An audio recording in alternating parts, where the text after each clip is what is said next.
All right, ladies and gents, welcome, welcome, welcome. This is a very unique game. So right now, we have the T90 Community Cup first edition going on. Technically, you could say second edition because we had the Hidden Cup Community Cup, but it's the first TCC going on. And we have ELO brackets for basically everyone. Now, signups are closed at this point. We had over 200 people sign up. People who are listening to this who might want to play again in the future, maybe we'll do another one. But we have two players here. We have one player who is very uniquely named, Blue Player 10. Yes, that's their actual name. This player is playing as the Japanese. And then here we have Jaloping Chris, who's playing as the Cumans. Now, I believe I've covered games from Chris before. I have a vague memory of covering him with a lot of Burmese longswords. This player likes YOLO strategies, likes all-in strategies, and they're like mid 1400 ELO, so obviously these guys are pretty good. Now, you might not have seen this map in a long time, or maybe ever, depending on how your experience levels are. This was in Titans League, and a big part of this map is the water, and just where you can chop to in general, if you think about it. So, Blue Player 10 knows about the water out there, probably picked Japanese for the water out there, and is going to do what a lot of players do on this map. You walk in here, you build your lumber camp, and this is showing some preparation. Because these trees are only reeds, it's only 50 wood per. And so if you shift queue these vills, you could just choppa, choppa, choppa, walk out here, build a dock, and then fish. Over here on this side, however, the red player is not choppa at all, or at least like not chopping these trees, right? So red just seems to be a little bit more focused on a standard start. And red does have a civilization which can make a second TC in Feudal. So if you're the Cumans, you might not want to fish at all. You might just want to stay on land, build the second town center, and have that be your focus. A bit interesting here as well. It's still not chopping at all, just taking the zebra, but I do think we'll see a lumber camp there soon. So, you know, long term on this map, you can also chop to the outside. So you can chop through these reeds. It'll take a lot longer, obviously. There's gold, there's stone, there's other things to go to.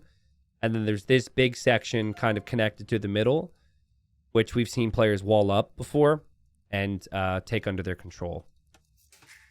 But right now, blue's still slowly working their way through the trees. Needs to make sure the villagers are on the same tree, because that will delay the dock. And blue as well, pushing some zebra. You only have one elephant on this map, so I think that was already taken. And there's lots of stone. There's lots of gold on the front here. But guys, what's so cool about this tournament for me, and I haven't covered that many games yet, but what's so cool is obviously we have people getting to know each other and playing in different ELO brackets. That's awesome, right? But the amount of preparation, people are doing practice sets, right? People are making friends, and they're being like, hey, can you play Tuesday? You want to play a couple games? They're just playing the maps. They're said, screw ranked. I want to play these maps, and I want to practice some strategies, going into it with a game plan. And when I see people show up, even at like 600 ELO, they always seem to have a really nice plan. So these guys at 1400 certainly are going to have something planned. But what we are going to see might not be exactly what we would see in a pro game. Again, I just have to reiterate, when fishing is such an important part of the strategy, really important to make sure your villagers are commanded to go to the right trees here. Blue's going to take that one. And then just one more read away from making it over there to dock. Okay. So, Chris has someone who's played up against him in my chat right now, saying that this individual likes their stupid meme strats. Yes, I've covered this player before. They really like to think outside the box. And I want to, before I really talk about what Red's about to do, because it's going to be really, really fun, I want to remind you kind of how blue is, like how this map typically plays and how blue is probably going to look at this, right?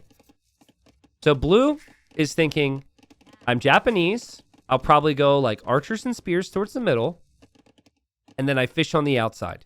So it's just fish, So it's outward focus and then very little like immediate middle focus right now. There's like nothing happening here.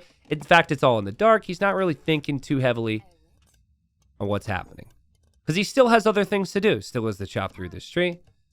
Still has to decide on where to go. Back here, we're going to see some safe chopping of trees. Might have a mining camp go up there on the gold for the eventual archers. Good stuff.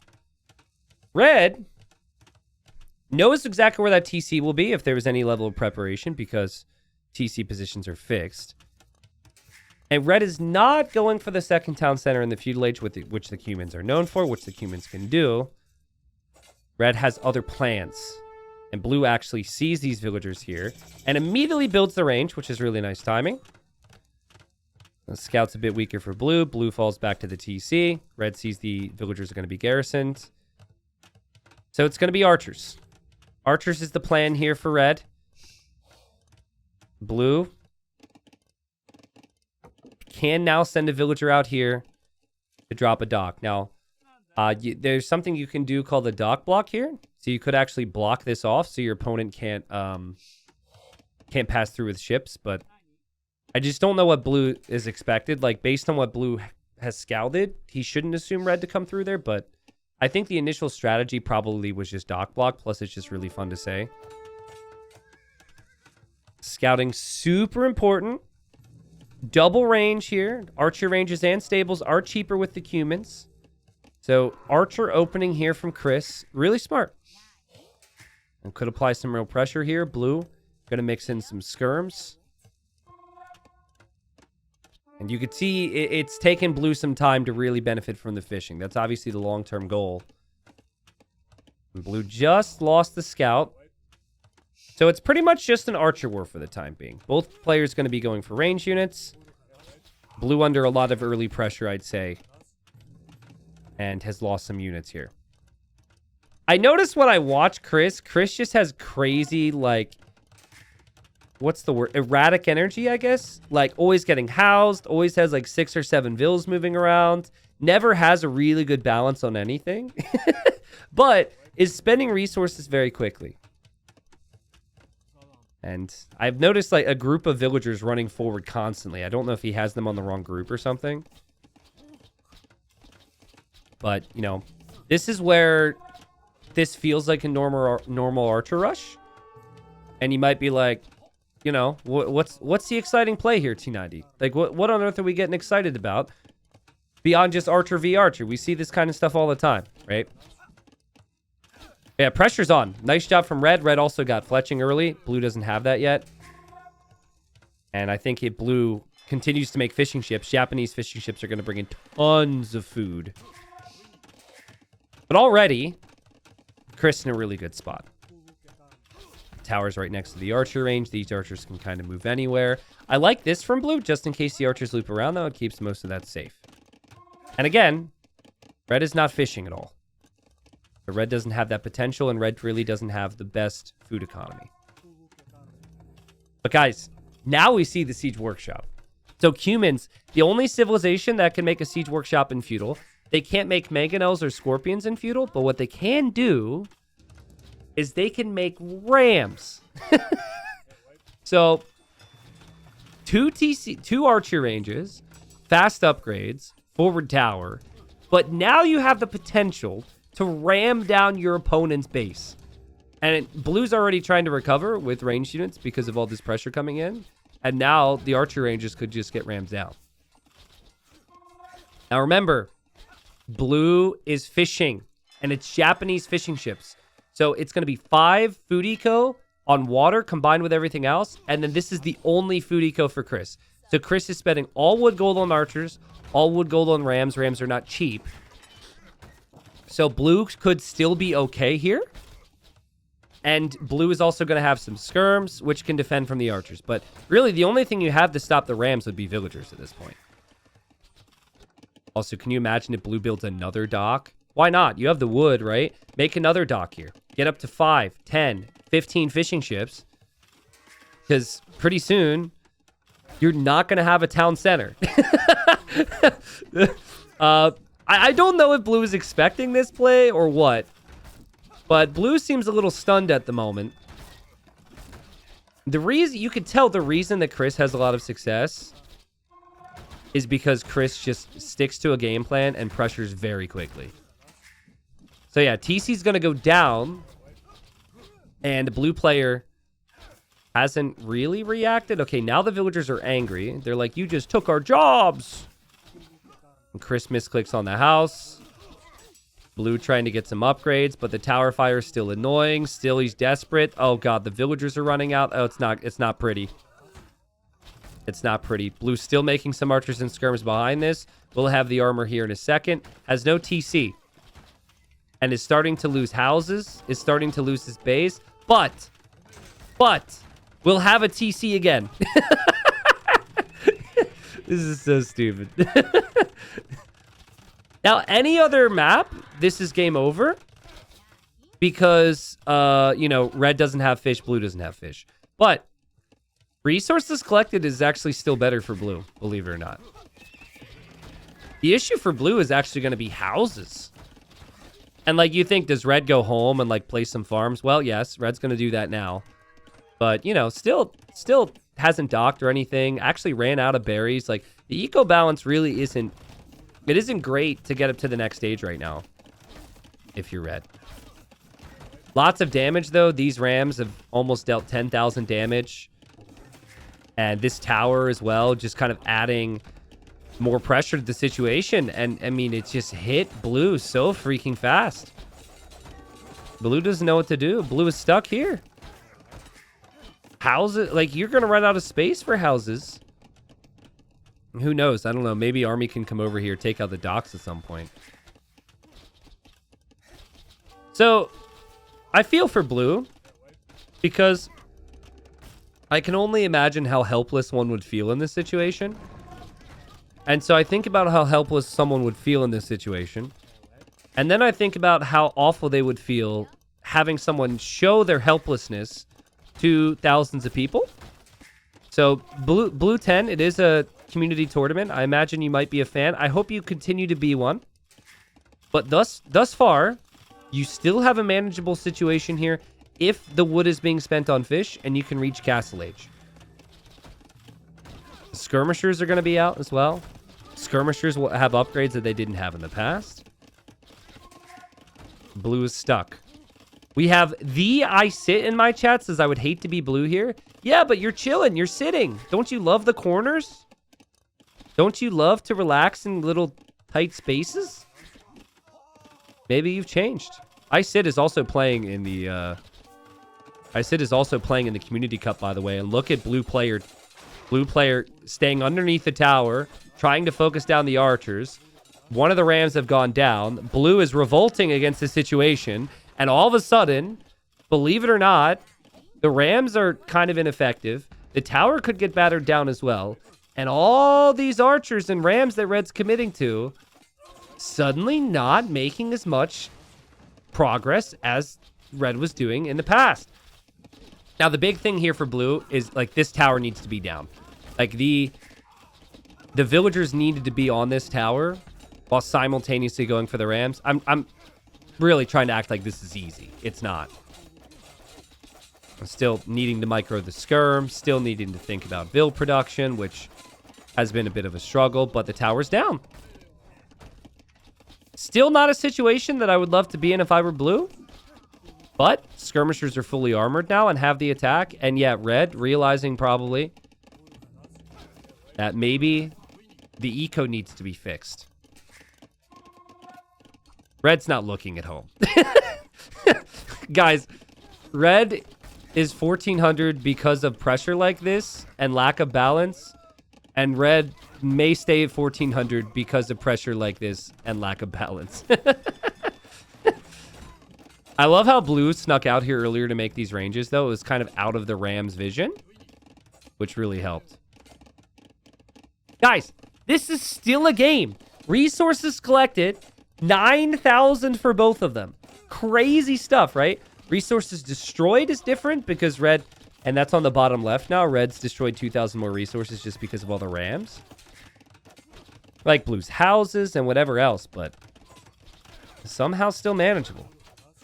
Now, what I'd suggest to red in this situation is spend some of that wood on farms and look back at your eco. Red doesn't like to look back home. Red is a very forward type of player. And red has always consistently produced more archers and is just going to say, okay, we make more rams. I think it's possible. Like, maybe these stables is for a scout switch against the skirms, though. But the food eco still isn't that great.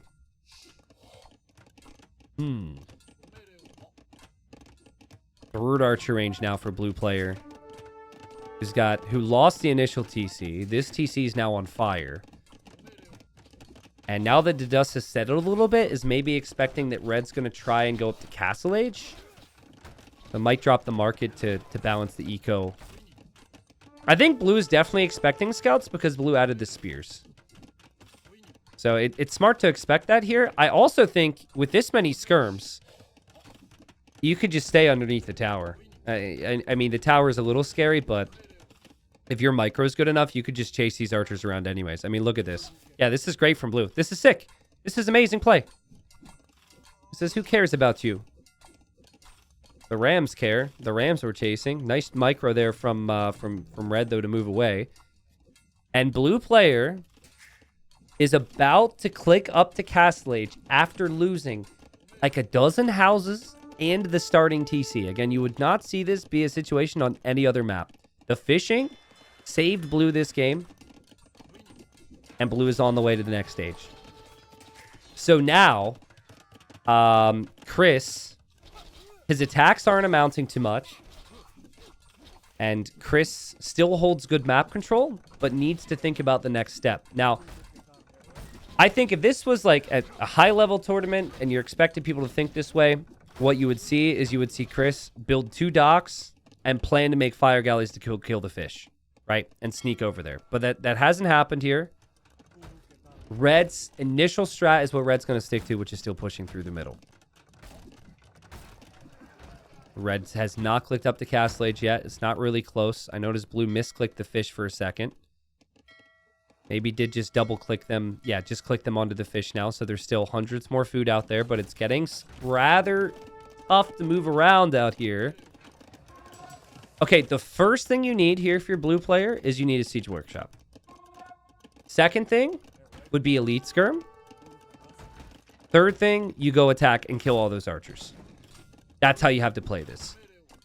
This strategy puts you under so much pressure, and very rarely are you going to make the right decisions against it because you probably never faced this strategy before. Usually to make the right decisions, you have to face up against something quite a few times. But yeah, that's kind of the order of events here, I would say, for blue player. This is a really big time window to push and get some damage in here. How's Chris doing? Chris has more farms than before. Chris still hasn't clicked up. And Chris still running into a ball of archers and skirms. Losing most of his archers. He's trying to snipe some units from blue, though. Blue getting upgrades now. Getting bodkin arrows, fine. Getting crossbow, that's fine, too. Siege workshop, though. To ram back the rammer. Could be really smart here. Now, the fishing ships, this is where it gets so crazy. The fishing ships start to just run dry. So if you're not being attentive to that and adding fish traps, which is very tough to afford and very tough to do, the fishing ships actually become inefficient now. And then you need farms, which blue has none of. And red has a ton of. So it does feel like red still has a shot here. Now, if you're blue, a way you could look at this is you could say, I can defend myself from everything that red is sending towards me right now with 1 mangonel. Which means this army doesn't need to be here. Against players who pressure you like this, just counterattacking them in early Castle Age oftentimes kills them. Or at least forces them into a bunch of defensive towers, which means they don't have stone for castles, which means they don't have more towers on your face. We'll see how this goes. That mangonel won't be enough to push the tower back without repairs.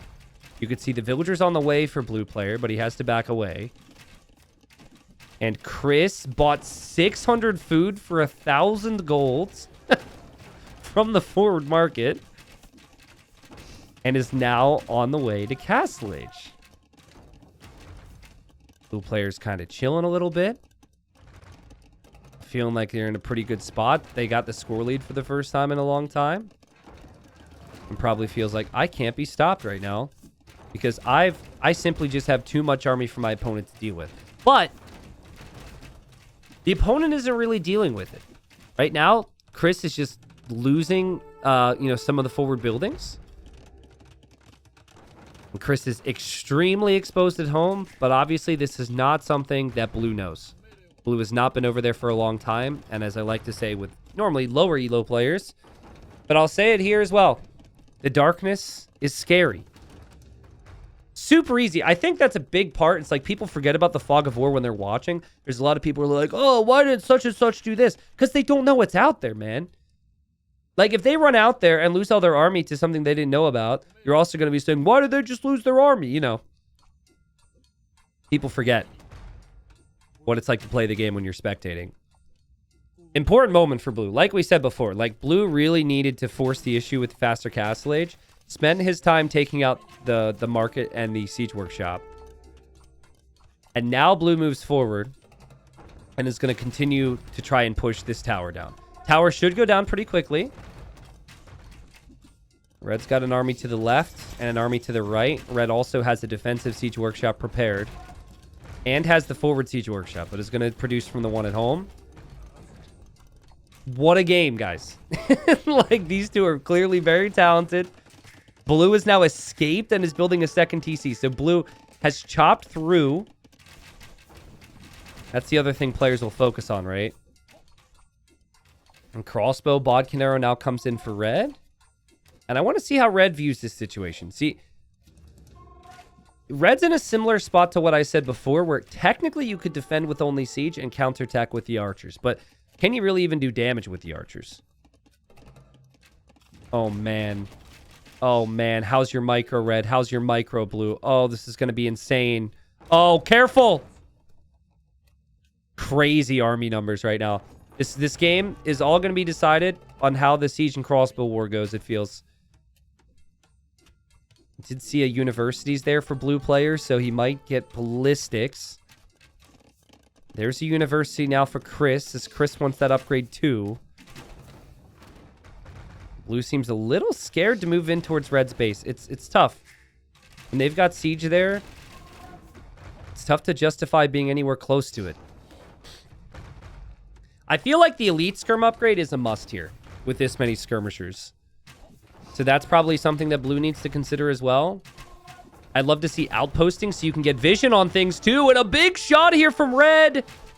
He kills both the mangonels and it's a disaster for Blue. And now Blue's back in panic mode.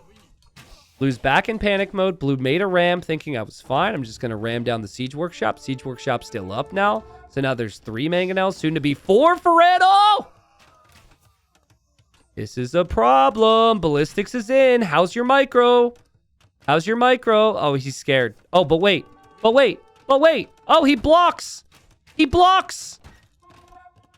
He's using the ram. Oh, my goodness. That was actually sick. Don't tell me the ram gets another kill. Red's got to be real careful here, actually. Ram could be a problem. Boom. Oh, that's weak. Blue's mango is still alive. Remember, Blue is 2 TCs. Not again. Not again. Don't let the ram do it to you, dude. But the ram was a nice distraction. Fishing ships are really moving all around. There's like 1 or 2 fish traps, but for the most part, they're idle. And Red will have ballistics too. Red also is chopped through as well. What a fun game. Guys, sometimes you have to just focus down these forward workshops, right? Like, I get, like, that's obviously very good. But in the meantime, I think you just have to be taking out this workshop. The ranges are whatever, right? But the workshop definitely just needs to be gone because he's so close to your base. If the opponent could just hop out and boom your whole army, that's such a big problem. And in these situations, this is really where, and I'm going to give tips here just because of their rank, because they are very good players. You need vision. Red actually has so much vision because of the forward buildings. If Blue had built outposts while advancing forward earlier, it would have really helped. Both players considering mixing in knights to help out here, but the knights don't have many upgrades. So the crossbows defend from that pretty nicely. Will we see the money shot? It feels like it's coming. Oh!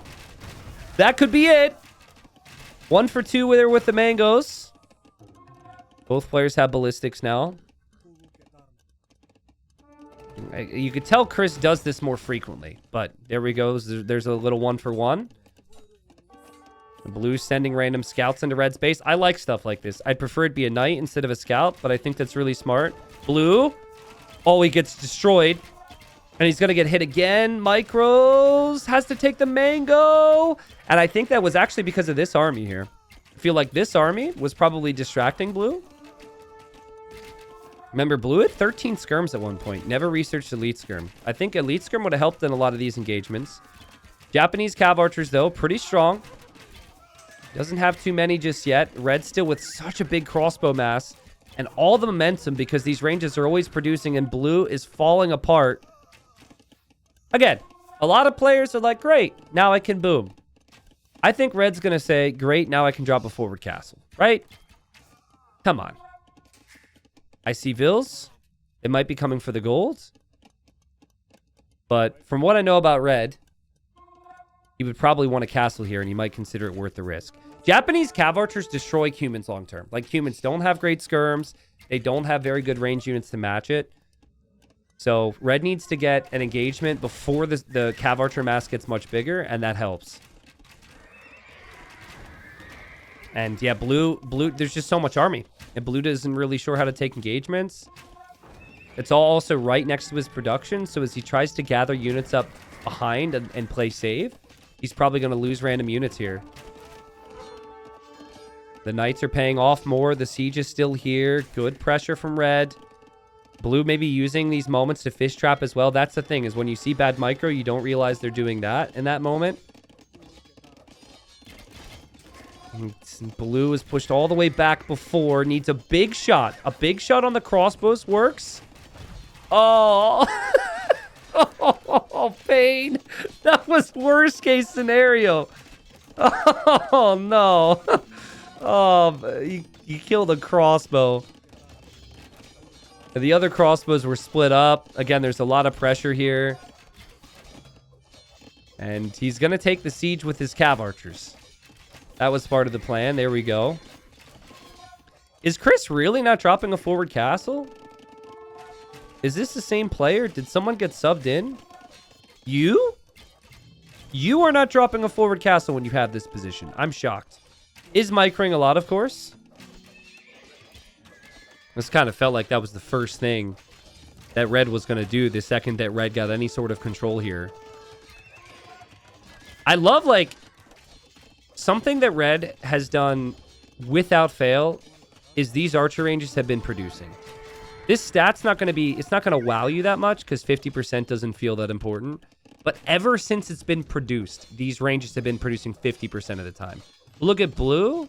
Blue's been producing, okay, 58%. All right, so the math doesn't really impress you. But every time I look at Red, he's always has crossbows in queue. Okay, now Red doesn't have crossbows in queue. You know what you know what I mean, okay? You know what I mean. And it was at the expense of his eco, sure. But it's always been such an important part to holding this position. And Blue, being a little bit desperate, hops out, loses 2 mangoes. That's not really worth it. And Red still maintains this position. Yeah, we're not seeing town centers. We're not seeing a lot of farms being added. We're seeing tons of idle time. But Red just always produces. And Blue is actually... Okay, Blue found this gold. I mean, yeah, Blue's having some real problems with access to resources. The nice thing is, though, is that Blue can kind of chill back here. So if Blue can just stop throwing away army on the front and maybe try and collect army right by this opening near the TC, then maybe things could be pretty good. The problem is when you have all your rangers in this position, you're producing right into the enemy, and it's just simply too stressful. I don't even think the game is over. I actually think Blue maybe still has a chance to come back. But Red might have been sending the villagers forward to drop the castle soon. That castle probably would have gone up. Then Blue's got to contest with that. Then maybe the pressure expands to the fish. And yeah, the pressure there with the Cuman Rams and the archers paid off there from Red. I actually feel, I know Blue lost that game, but I think Blue did a fantastic job holding against that. there were a couple things. I think that blue took some poor engagements. When someone's hitting you in the face that fast with Rams and Archers, it's easy to do that. I think blue took some early army engagements, which were a little undesirable, and then it gave red a lot of control. And then I think in early Castle Age, blue just honestly just needed to send all of his army into red's base and have no fear. Your opponent's in Feudal, just go there, right? What are they going to do? Drop a tower against 15 crossbows, 15 archers? What, it'll kill couple? And you just move on to the next target? I think that would have maybe been my suggestion. But I also explained why I think that is kind of an uneasy thing to do. And red did a really good job. It was like right when red hit castle, the siege was ready. So made the siege workshop at home. Did have some walls. But yeah, it's not every day that you see a map like this. But it's also not every day that you see Cumans, archers, and ram push. So these guys are pretty solid rank. We certainly don't see it at pro level. I could see why this works at this elo. And I wanted to bring this game to you. I did kind of have a feel for how this game went because of some people reporting back about this series. So there was apparently some other crazy things. I don't think I'm going to cover the next game from this series. I'm not entirely sure. I actually have to get some water, but we'll figure that out. But anyways, YouTube, if you enjoyed this one, let me know, of course. And I'll bring more of the Community Cup to you. But man, I'm telling you, red is like... You look at red's position and you're like, man, if only red could have fishing ships. If only red could have the TCs. Red could be so much better. But I really think red just puts every single bit of their ability into the focus on the push. And if red doesn't do that, if red tries to do the other things, the push isn't as successful. Red is very clearly just like maxing out what they're capable of, and it works wonders.